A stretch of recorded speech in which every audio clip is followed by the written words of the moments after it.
Let's begin. So to go back in time just for a moment before we jump to GDC, I had spoken the last podcast about Diablo 3, the video game review, and feeling like it was really one of those moments where things congealed. They had sort of come together, and it felt like everything was, at the very least, starting to make sense to me when it came to reviewing games, and that my way of doing things, which was just being me and not a caricature, was actually going to work. Around this time, I was also doing some official trailer analysis and breakdowns, which are really fun for me to do, but unfortunately end up taking quite a bit of time and really overall don't get seen that much. So as I continue moving forward and started looking at different games, I really ended up fleshing out the way I wanted to do podcasts at this time. We did a number of different podcasts. We started the Aimless Chatter, which continues until today. We did things like Cadiz's Corner, where he talked about 3 different zombie games and what they had in common and what they didn't have in common and how they handled their own fiction differently, but still within a zombie-like pretense. Those were some really good times, and it was a time of growth, and it was a time of sort of understanding exactly how the channel was coming about. If you go back to those days, you can see various different arts, as I talked about before, just absolutely not knowing what I wanted the channel to look like. I sort of understood how I wanted to do things, but it's always about that front forward face, about how you end up delivering that, especially visually when it comes to thumbnails, which I'll talk about in one of the later videos. I really enjoyed this time. Like I said, it was a time where I ended up having some friends come on. We did some talking. It was where I started to invite people on and discuss things with them. I actually started getting contacts with developers really early, and this is something that I absolutely have to state without a shadow of a doubt you really should think about doing. When I was covering games, I was, like I said in the prior video, not necessarily attacking devs, but I would attack the situation or the development process, for example, and certainly would discuss the stupidity of different ideas that might get into a game. Even if it was hyperbole, it was sort of to draw people in and make them understand, like, how could this decision be made and exactly what led up to it. I started to already get developers contacting me and saying, I like your reviews, you're covering things people aren't. And that's something that I think helped me right away. I wasn't in the normal glut that everybody else was in. And this was when I was getting very few review views. Other than Diablo and a couple others that did well, I was, at least at my time, not necessarily doing an incredible number of views when it comes to those reviews. Now, over the years, those review numbers have gone up because people go back and view the old ones, but they certainly weren't as high as they are now, because at that time I only had a couple thousand subscribers. So as I did all of this and I started to get developer comments and I started to talking to developers and understanding exactly where they were coming from and sort of trying to draw the line between the reviewer as well as the developer, I had always had a little bit of background programming experience. This is what I talked about before with Mr. Ford and training us how to write basic programs and stuff like that. So I knew and understood at least a little bit. I also started to get very deep into modding games. At this time, you're talking way before a Skyrim. You're talking, at that time, Oblivion and those type of games. But getting into the mod files, adjusting those, getting into some of the older games like an Icewind Dale or a Baldur's Gate and looking at their files. And back then, there was a lot of games that you could mod and just mess around with and sort of understand and play around with and sort of gravitate towards whatever your specialty was, whether it was maybe replacing a musical soundtrack, which was quite easy in some of those old games as they were just MP3s named a certain way, or going in and adjusting a texture and sort of working that out and trying to understand exactly how things were put together. This was a really interesting time for me. It was a great moment. And this was also where I started the Patreon podcast and really started getting patrons on. I did the Patreon pretty much the day I got laid off. I had already had some reviews do well. This is something that I tell a lot of people, listen, guys, if you're starting, I really can't stress this enough. It's probably best to not do a Patreon. I think Patreons are overall a little past their curve when it comes to capturing attention in the first place. Unless you have a ton of support behind you, it's very difficult to get started. And I see a lot of people lose a lot of faith in themselves when they start a Patreon and it doesn't do well, not at all understanding that the reason why it's not doing well is because your name isn't out there enough already. So starting a YouTube channel and a Patreon at the exact same moment really doesn't make a lot of sense. There's other ways for you to do things, whether that be ads, whether that be streaming, whether that be various various other different ways you can do this.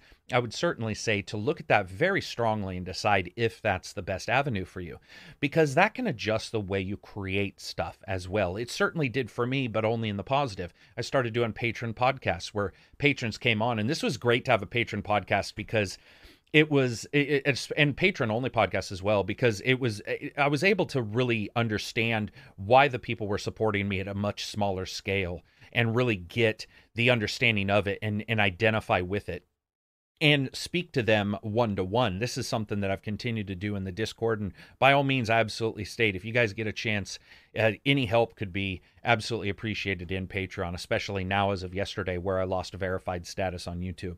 So this was a place where it really did help me understand what people wanted from the channel at a small rate. I understood what I needed to do to grow, which at times it comes at odds with what the people want. And what I've always done is understood that people are supporting me because it's me. They may dislike a video, and if they leave, that's a person that I celebrate their leaving, not in a bad way, but as in it's their choice. It's also their choice to come in. And I think that a lot of, especially when it comes to creators, they attach far too much to it and get very verklempt, get very tight, get very worried about those kind of things. But the reality of it is that a lot of people who are supporting you will do it for one of two reasons. One is emotional, and the other is a true statistical reason. Let's talk about the emotional one.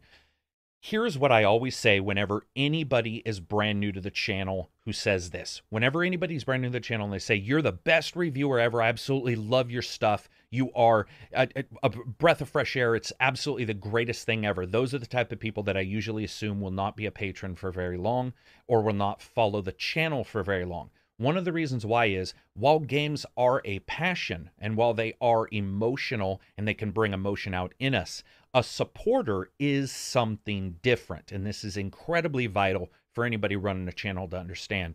A supporter who is going to be long-term is usually statistical. What they do is they will look at things like myself. I will say, if I have saved you any money, or if I have alerted you to a title that you were not expecting, by all means, come to Patreon. The reason why I say that, and the reason why I don't say, I absolutely need you, we're working together against the man, even though technically, especially with yesterday, that is pretty much what was going on.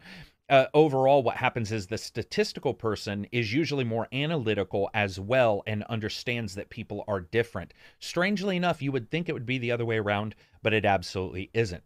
So when you have patron supporters who are statistical, usually they'll stick around for a very long time because there's a very good chance it took them a while to become a patron supporter, where the people who are very emotional, very almost flippant in their casual compliments you get can be a problem. This is something that, as a long-term Discord runner, somebody who's run a Discord forever and run a Patreon forever, I can absolutely tell you, I can almost identify the moment someone is going to leave Patreon and the moment someone is going to come based on their comments. And most of the easy ones to guess are those emotional ones where they're topsy-turvy, where they're, even when they come into a Discord and they're like, hello, everybody. Those are the people that usually, I assume, it's only going to take one or two interactions of, let's say, somebody not liking a game they like, or maybe me giving a game a bad review, or liking a game they don't like, to cause them to leave. So that's just some Patreon advice I absolutely want to make sure that you understand. Make sure your Patreon is about statistically giving. That's what mine is. It's about what somebody gets. They get Discord access, they get shirts, they get a poker chip, they get physical stuff. You won't make as much. I can guarantee you that. I know people who are running Patrons where they really actually don't have any outgoing money at all. They do a patron-only podcast maybe, or a patron-only video, and that certainly takes time. But most of the time they unleash those onto the YouTube anyway, in maybe a day or two later. So they're not really losing anything, where usually most of mine are physical, or I have the patron level, which is a tutorial level where basically I walk somebody through all of this and I get their channel started for them. It's a higher level because I actually do break it down and spend hours upon hours helping a person. But just wanted to say, those are the difference, your statistical versus your emotional support. And this is something that as Patreon started and as I started getting a more popular YouTube channel, I noticed. Now let's talk about mistakes. Well, one of the first mistakes I made was, as I stated before, putting too many chickens in that old basket, because I was hitting it off. I was seeing success. I was starting to notice people watching. And so I thought, you know what? More is better, right? Well, today, maybe with verification being pulled from people and it looks like more actually might be better to at least get verified. Overall, it's actually not better for many reasons. If you're not hitting with every video, it lowers your average. A lot of different PR firms actually look at your average. So if you do podcasts and you also do video game reviews, your video game reviews get, let's say, 300,000 views, but your podcasts get 4,000, you're going to bring your average dramatically down because most likely you're doing those podcasts more than the reviews anyway, just by looking at the time frame. So it's a very interesting time for me. I remember doing Dead Rising 3 Apocalypse, and it did pretty well. Especially when it comes to how I get thumbs up and thumbs down. I've always been quite impressed with even people who disagree with me still giving a video a thumbs up. In fact, I would say our community, and this is not me really, buttering up the community. Most of them won't listen to this. I only get about 2,000 or 3,000 people listening to this. By all means, you can share it though, if you're out there. But when I'm doing these reviews, I've always been surprised at how often I get thumbs up, even if, like I said, people don't agree. And I think that just reflects onto the community. And these podcasts I was doing, there were people watching, but they weren't really doing incredibly well. I was doing some walkthroughs. I was doing some just various different videos, just try to feel things out. At that time, I started the first 25, which actually I've continued to do very occasionally, which is like the first 25 minutes of a video, which is funny because I think I beat IGN in their first 10 minutes thing that they do. I was doing this in 2013, technically. I don't know when they started, but it was funny to actually see a couple other channels do that kind of thing because it's very fun to sort of show that starting moment. And I got to look at a lot of games. Cosmotica, I did Destiny as a review. I did Long Dark and did sort of a quick look at that and tried to figure out exactly what that game was about. I covered Destiny and some farming spots of all things. I covered Dead Island Epidemic, which, got to tell you, not a great game. I did the Long Dark, the review, and I did Infinity Wars. And really jumped around a lot with a lot of different podcasts. And this is something that I warn people about. It's usually better to really pick maybe one or two things at most. 3 if you're absolute tops and you have a very good upload schedule. And the reason why is because a lot of people don't realize this, but there's a niche out there for everybody. And what I mean by that is if you really look at YouTube, it's so massive that even if you hit a very small niche, you're still going to hit an incredible number of people. For example, let's say I only wanted to hit a niche of people who snacked on Cheetos while playing games who wanted to watch my YouTube channel. That sounds completely arbitrary, right? It's actually not.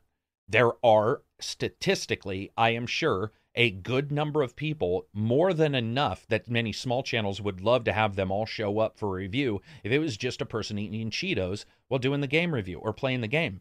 You may think that's crazy, but look at the numbers that YouTube delivers. They're billions upon billions of hours. It's incredible how many people they have looking at their content. That's not actually that unique to think that a niche within that is still going to be quite large. So having 1 or 2 or 3 video types and sort of trying to see where those 3 are going to go and which one you do better is very important. I found quite quickly that reviews did well. This is also when I started doing some reviews for a couple games that really stuck with me forever. Styx, Master of Shadows, I did a review for that, and it did very well. But what's weird is that review did incredibly well, where Skylanders and Costume Quest actually didn't. And this was a confusing time for me because we were posting walkthroughs and they were getting less than maybe 100 to 200 video views. And then I'd do a review and it'd get anywhere from 3,000 to 100,000 views. And I could never figure out what it was. And what that was me just not understanding all the hundreds of routes in which you need to pimp your stuff. You need to get it out there on social media. I was hitting just a couple places. You need to make sure that you build up a fan base who will spread your work and your word for you. It's very important you do that. It's one of the reasons why I try to be cognizant of what's going on in the comments section and respond to people if they ask questions. I can't always do that, but I usually do answer Twitter.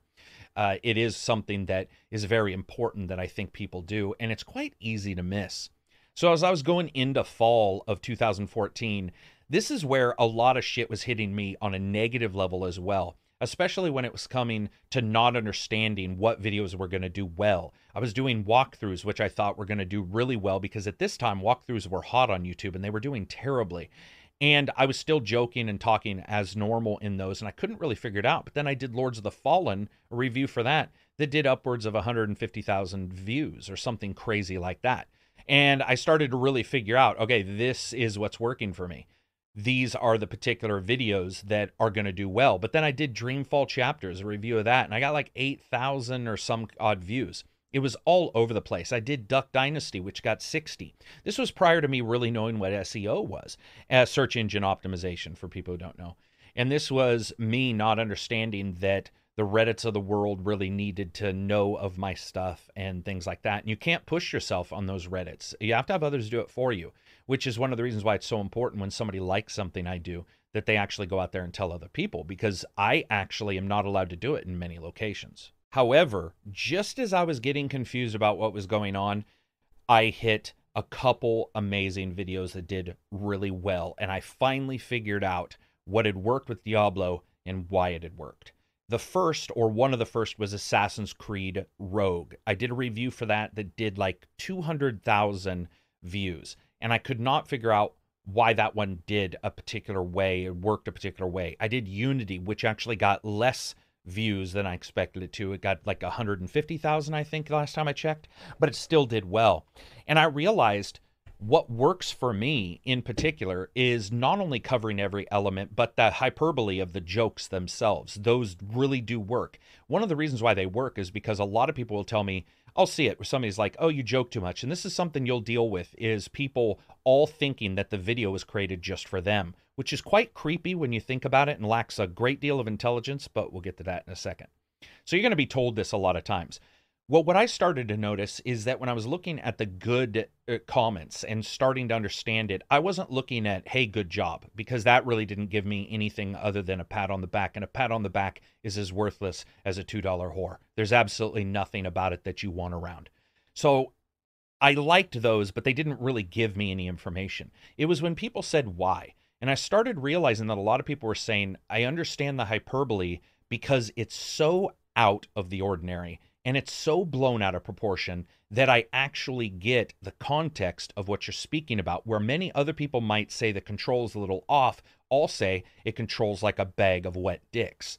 And what's funny is people get it. They understand it. And nobody had done that prior, or very few had done that prior in that way, especially with the comparisons.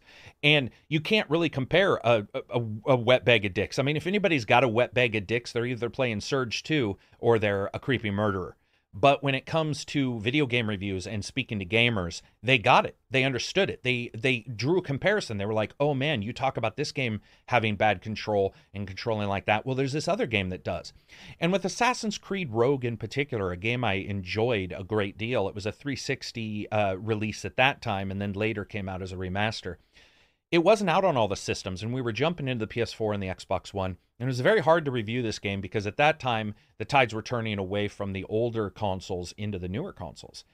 And I reviewed this game, and I saw a lot of positive feedback on it. And the positive feedback wasn't just about the hyperbole when I dislike or like something. It was that people were like, you spoke with passion about it. You liked it despite those issues. I now understand where fun factor is coming from. And I went back and listened. And I was like, you know what? I did describe fun factor a little bit better. And those are notes that I took. Because sometimes you want to talk about something graphics. And if you don't really give it any connotation, any connection to something that somebody can either see solidly or understand with really concrete purpose, it's going to be very difficult for them to draw a defining line between what you're saying and what they may think if they play the game. So what I found was, the hyperbole works, the joke works, and then a lot of passion and just understanding if I like something, to really talk about what I like. And it doesn't need hyperbole at those times. It doesn't need jokes at those times. And that all worked. And it was that moment, I think, when I covered Rogue and then quickly afterwards covered Unity. And those two being so close together, and Unity's bugs, and really catching on at that time and starting to see people go, I get it. For example, I did an Assassin's Creed Unity versus Assassin's Creed Rogue Karak's comparison video that did very well. And I started to realize at this time as well that you really do have to make the world work for you. Big games work for you. They absolutely do. It's easy to get lost, but if you offer something unique within the big game sphere, you're fine. For example, if everybody released a Assassin's Creed Rogue or Assassin's Creed Rogue review, everybody did it. you only have about 10, maybe 5 to 10 video thumbnails you can see on YouTube, and those 5 to 10 will most likely be clicked more than any others. However, if you do something like Assassin's Creed Rogue versus Assassin's Creed Origins, both of them having been released in a time frame that was very close together, then you're not only combining the tags from Unity with the tags from Rogue, but you're also offering something completely different. Additionally, on a game where I knew Rogue was not going to be seen as much as Unity due to its platform choice, I knew that people may click that video just simply because they didn't know what the hell Rogue was. And you get multiple views on that. Those are things to very much keep within your mind when you're doing video game coverage, whether it be impressions or so forth. You don't have to make clickbait titles. You can do that and it can work for you, but you're going to be stuck doing it for the rest of your life, most likely. And I've tried to steer as far away from that as possible. So I'm trying to give you a little bit of real kind of talk here and not like, well, you could just name it, you know, real fantasy character reacts to Dragon Age, like that kind of bullshit. Anybody can do that. If you want to dress up in costumes and stuff, feel free, but that's just not my bailiwick.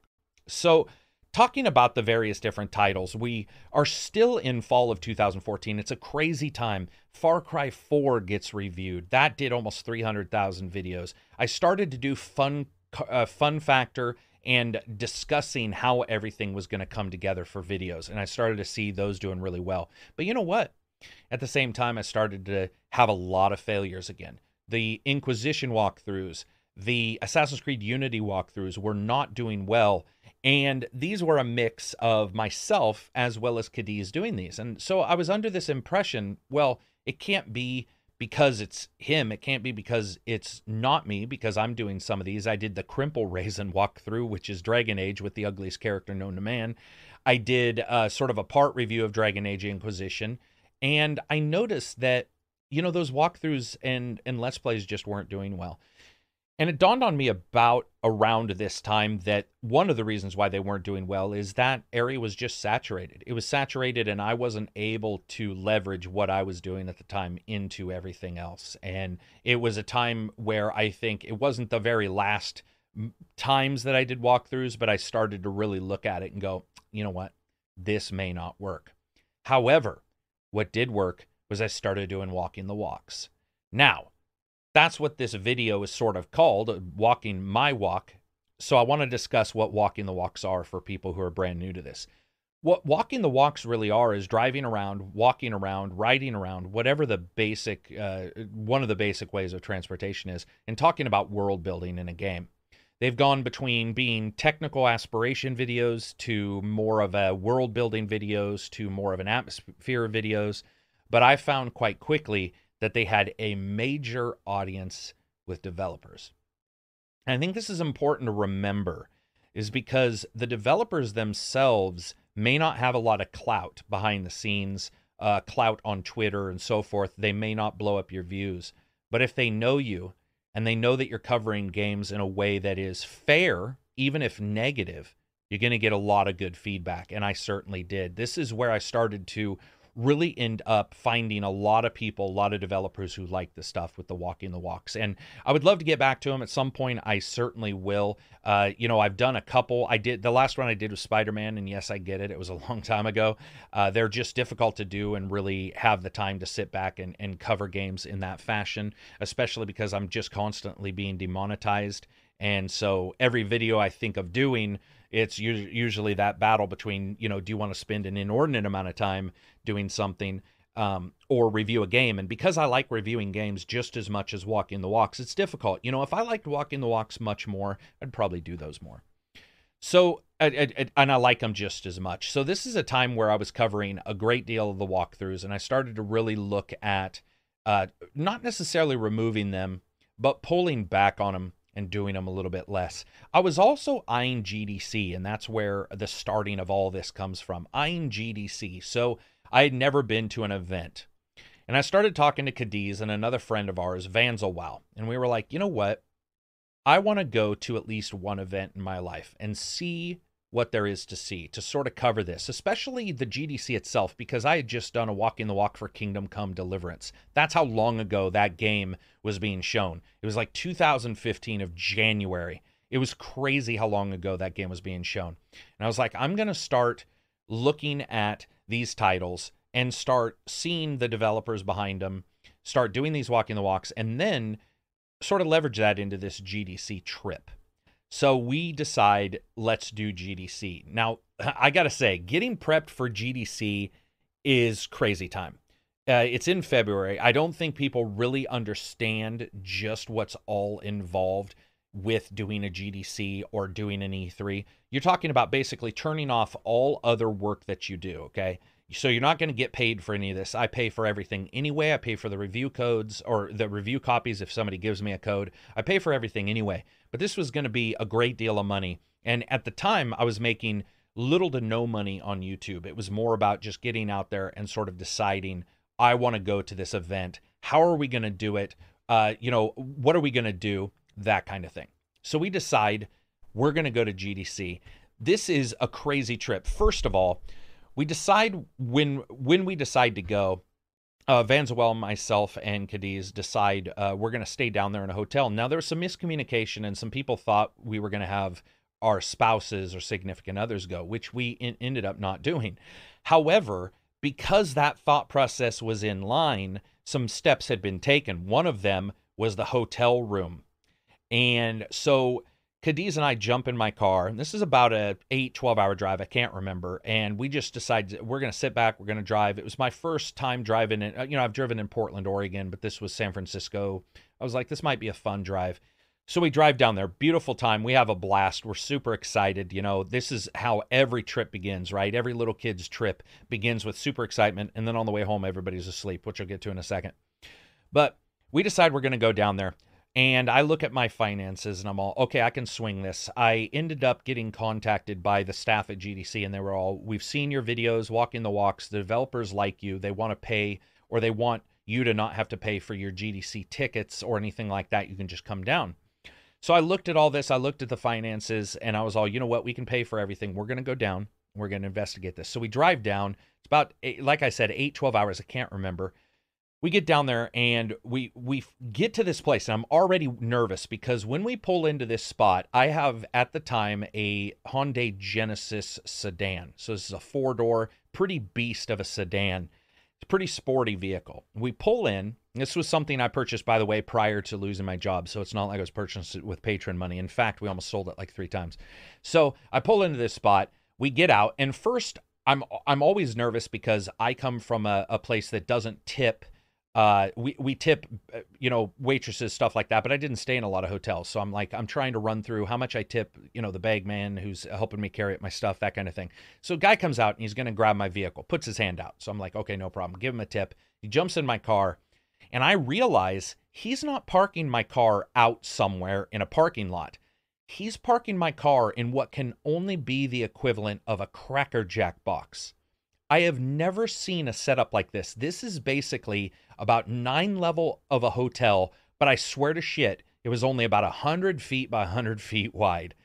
And there is inside of this building, there is a spiral driveway it looked like a golf cart track. And he jumps in my car and speeds straight towards the back of the wall. And I'm like, that's it, we're done. Like, this is just what I need. He's going to total my car. And instead, quite expertly, by the way, he somehow gets my car up this spiral to wherever the parking spot is. I was completely blown away, as well as completely remembering that I was going to make that sumbitch drive it down because there was no chance I was going to get that car. I mean, I've never seen something like this. I wish I took pictures. So we get together. We get Cadiz and me. Vanzawell's going to meet us the next day. We go up to our room and I open the door. Now, to really understand what's going on here, you have to understand I'm 240. Cadiz is at least that. We're big dudes. We show up, kick open the fucking door. We're all excited. We have 9 bags, right? You got bags. You got your fucking camcorders. You've got all your mics. You've got all this stuff to talk to people. You want to do everything well. I've got a laptop that's just for this. I've got everything set up. And the desk in this spot, is all I can call it, is the size of a 27-inch monitor. The desk is literally almost smaller than a laptop. So I put the laptop on this desk and I'm already getting that nervous feeling. And I go in. San Francisco at this time, by the way, all of California was under a drought. So the toilet stated something along the lines of, drought water conditions, flush toilet only when needed, low pressure to be expected, or something like that. And that just sends me into panic mode. First of all, 3 guys are going to be in here, cramped in here for 3 days. There is a shower. I said there isn't, but there's a little shower, but it's like those kind of showers that you see in camper trailers that are really small, or tent trailers, where it's like basically you stand, you take a shit, and then like close the shade and then shower in the same spot, right? It's that kind of small area. So we get together and I look at this and I'm all, oh fuck, I brought a bunch of clothes because I knew that there wouldn't be a place to wash clothes. I knew there was a laundry service there, but I was like, I'm just going to bring a change of clothes. I'm accustomed to this. I've gone camping multiple times, so I know exactly what I need to do. And I look at this thing and I decide I'm going to test the water pressure. I'm going to turn on the water just in case like something needs to be washed. 3-4 days with 3 guys in a contained room, like somebody's feet are going to smell. I have no fucking clue what's happening. And I'm telling you, I could spit on your hands harder than the water that came out of that thing. So we took a long trip. This was 8-12 hours. And of course, what happens after 8 or 12 hours? Well, most people have to take a dump. So you get Cadiz in there trying to take a dump. And it's basically like a full grown man's arm, right? And trying to flush that thing down. And this is the beginning day. This is the first day. And I can already tell I'm starting to get a little bit nervous. I like to control the things that I'm around. I would have picked a much larger spot and additionally a closer spot, which I'll describe in a second. So we figure out we're screwed, right? If we're going to go to the bathroom, we have to use like the public bathrooms in this hotel, or a public bathroom in like the Hilton, which was, about a mile away. We could use this place, but we just sort of make an unspoken pact. It's like, we're not going to do this. It's also about 3 inches from the bed, and nobody wants that. So I put all the stuff down and we decide, we're like, okay, there's 3 of us. There were 2 single beds. They weren't even really singles. They were more like, they were about that big. They were very small beds. And we're like, we'll wait for Vans a while to decide who gets the 3rd spot. But for tonight, we both have these beds and we'll go to sleep. We jump on them. We go to sleep. No big deal. Now, this is my first time in San Francisco. And I come from a place where hamburgers a 5 spot to 10, maybe 15 for a really expensive burger where you get like a hand job at the same time. Might be a sandpaper hand job, but you're getting one regardless. Not so here. We decide we're going to get some food, and it is ridiculously expensive. And I can realize it's going to eat through most of the funds that I brought with me right away. And one of the reasons why is because there wasn't a lot of fast food where we were. Just overall, generally where we were, there just wasn't a lot of spots for us to basically go to and have a place for us to eat. So we did find a convenience store nearby. We grabbed some stuff, bring it back. I'm a convenience store freak, I'll admit it. I don't necessarily need to go out for a fine burger, and I'm certainly not at all a connoisseur of fine delicatessens. I could honestly give a shit. If the burger at one point mooed and has some cheese on it, even if it's probably fake cheese, I'll eat it and just get through the day. So that first night we get down there. Now I'm a person who doesn't deal with heat very much, and this AC is pretty much like putting a 2-volt fan over the top of an ice cooler. This thing's barely spitting out any coolant. We're sitting there, we're starting to sweat. Next morning we wake up, and Vans a while hasn't shown up yet. He's a little bit late. And so we have all these events spread out, and Cadiz, bless his soul, was basically the one who handled all of the event prep and planning when it came to where we were going to go and how we were going to get there. We decide we're going to walk to GDC. Well, guess what? So we go down there, and the damn thing is like 2 miles away from our hotel. So luckily there were taxi services nearby, but at least one of those trips we did on foot to test it out. It was ridiculous. But we get down there and we start looking around GDC, and this is the infamous Phil Spencer moment that I had. And I've talked about this before. It's completely fucking embarrassing. I don't know why I did it. So I'm in GDC, walking around, fucking Phil Spencer walks by with his entourage, and I'm just joking. It wasn't an entourage. It was like 2 or 3 people. And the nerd in me, for reasons I still can't fathom, just yelled out, "Phil, you rock!" in the middle of a very busy intersection. Like 9,000 people look at me like I'm a complete crazy man. Everybody else had the audacity to just give me the stink eye. And I'm just like, yeah, man. And then as I walked off, I did that thing, like a lot of us do when you do something embarrassing in a group. You're like, yeah. And then as you walk, you're like, damn, What was I doing? Have no fucking clue. First time, probably the only time I've ever been starstruck. So we meet up with Vanzawwow and we decide we're going to go see Warhammer Vermintide. Now, Warhammer Vermintide, first of all, I'll give a shout out to the guys who make Vermintide. Victor Magnuson at the time, Liam O'Neill, who now works at Raw Fury. I decide to go see them, and that's where I'll end this. So we go up to see these guys. They're in the Hilton, right? And they're in a small room. This was weird to me. They weren't in a conference room at GDC. They were in this small fucking room at the top of the Hilton. We were like, this is odd. So we go up there, and we meet these guys. And I got to say, and I've stated this before, if you guys get a chance, go check the interview videos with them. It was the best introduction to developers I've ever had, and will consistently, most likely, flavor every development experience I have afterwards. We walk in, and I think Mara was her name, she was basically their PR lead. And then you have Liam and you have Victor, and they're showing us Vermintide 1. And we start playing. And Liam, who's played it, obviously, he's the producer, he jumps in, and we're just getting smoked, right? The balance isn't necessarily set, but I'm digging it. I'm a Warhammer fan. I'm a Warhammer RPG fan. And I didn't realize, but Victor had already seen my Walking the Walks. So he knew what to expect from me. You know, the questions I would ask, the technical questions. And we hit it off right away. And what was hilarious was we kept dying, and Liam kept coming back and saving us with his elf. And at some point, we just started making a big joke about it. We were like, hey, I need your help again. Hey, I need your help again. And that dude, it was like the Matrix, man. You'd be down and that dude would show back. He was like right there, right on top of you. It's like, I got you, man. And it was this fun time we had. We spent about an hour, and I quizzed him on all this crazy stuff. We discussed all of the different stuff that was going on behind the scenes. And I really, as I started to talk to Victor and Liam, I really started to understand what they were about. And this was my first touch with Vermintide and my first introduction to them. But we hit it off. And as we walked out, I remember Victor and I sort of shook hands with everybody else. And as we walked out, Victor said, I just want you to know this was easily the best experience I've ever had with somebody coming to look at our stuff, ever. He's like, I just want you to know that.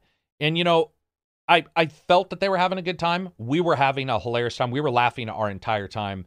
But we left, ended up hitting up Victor and Liam multiple times since then, and have had them come on the podcast. And it truly was a good time for them. It was a good time for us. It was a time where we could just talk about their game and see it in this unaltered state when it was unbalanced, when things were goofy, but see the passion from those guys, their enjoyment from being able to show you something, and almost the stress relief they had that somebody who, admittedly, I'm pretty technical, was just having a blast playing and just being hilarious. The stupid stuff we did. The fact that, for example, Vanzawell never played those kind of games. And I even warned him, I'm like, listen, he hasn't played them. I play mouse and keyboard. Cadiz plays some. Let's do this. And it was a disaster. It was hilarious. It was all the best parts about gaming.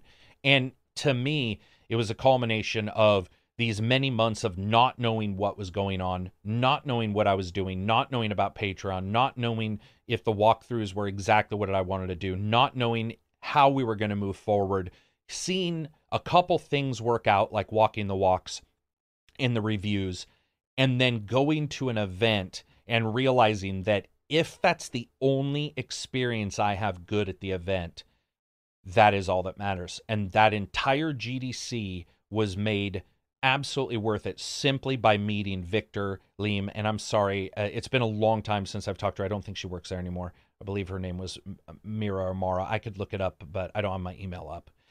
It was a fantastic time, and it colored everything we did at GDC after that. Every event that we went to after that, every technical discussion, there was just times of absolute laughter, and that's when I really realized that the podcasts need to be about that, right? Not just about the negative stuff, but about the goofy, fun stuff you do.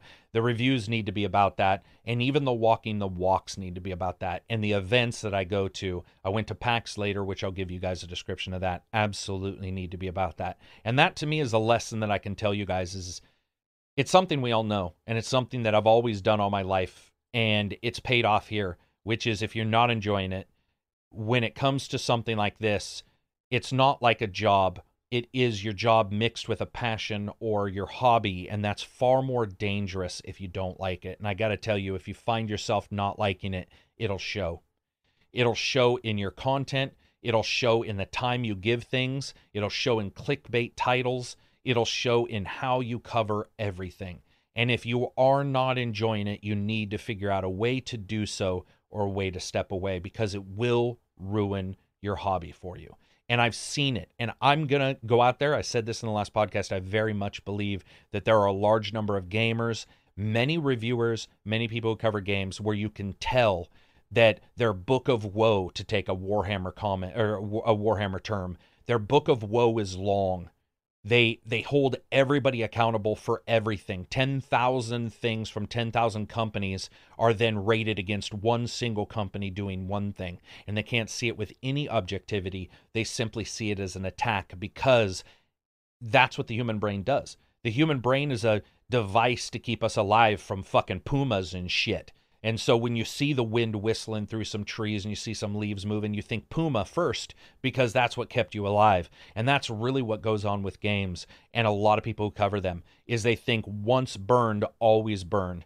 And the fact is that many people forget that a lot of YouTubers now develop games. And a lot of people who have the same desires and likes and real drive to see improvement are the very same people that made videos prior.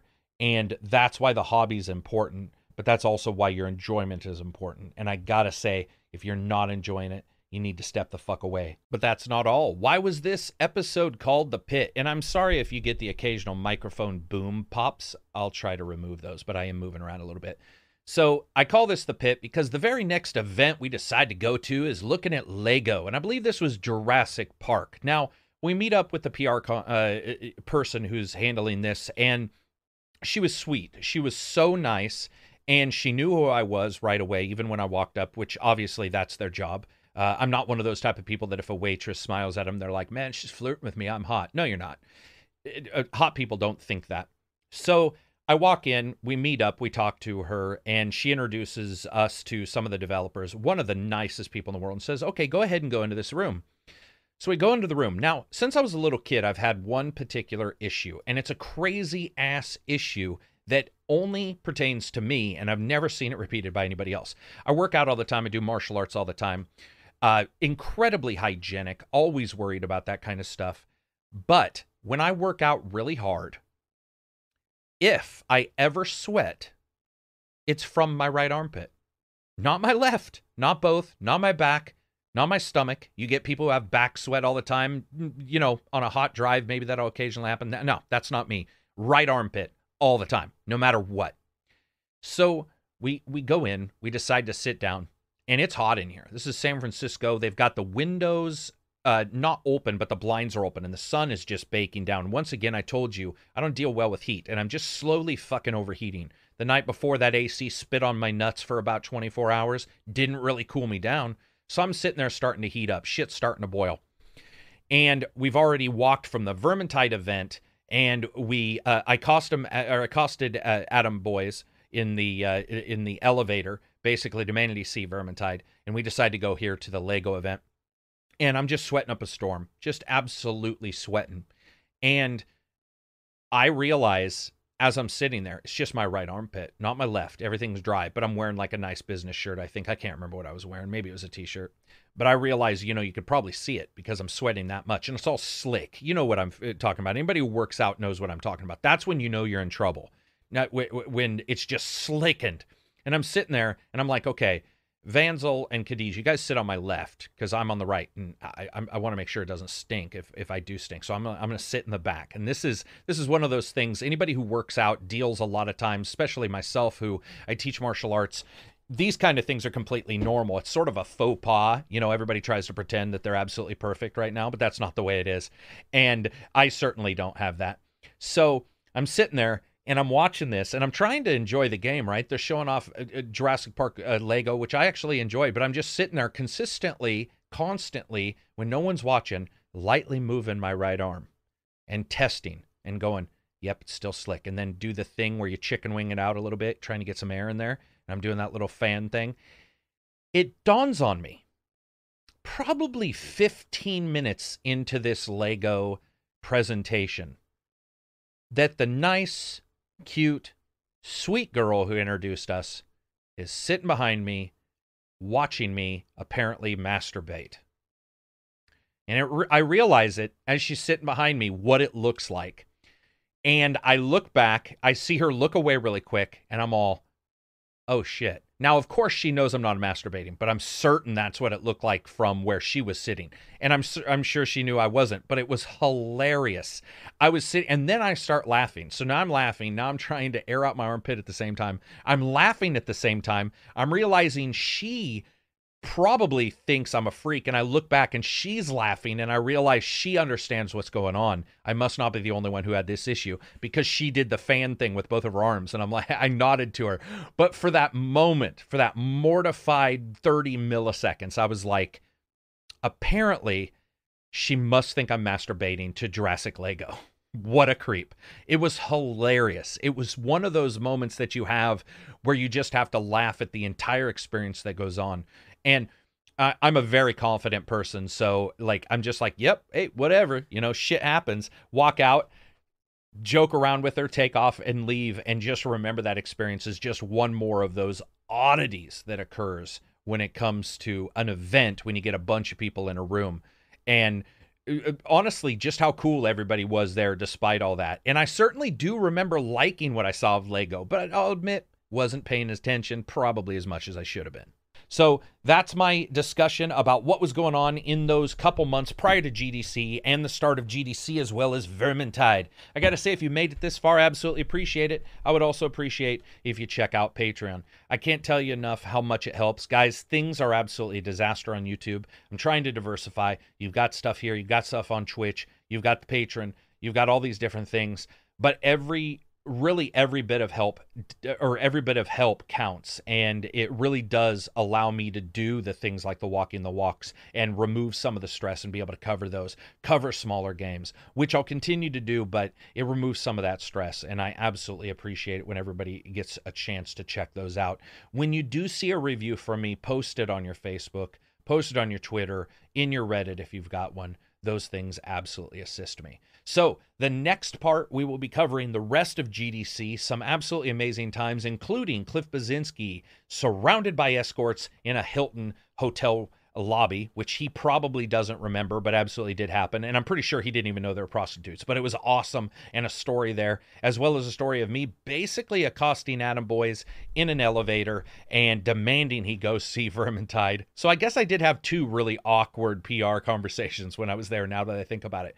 I'll talk to you guys about momentarily seeing John Romero and some other stuff. Anyway, that's it for me. I hope you guys like these. If you do, make sure to subscribe to wherever you're listening to this. Peace out and enjoy the rest of your week.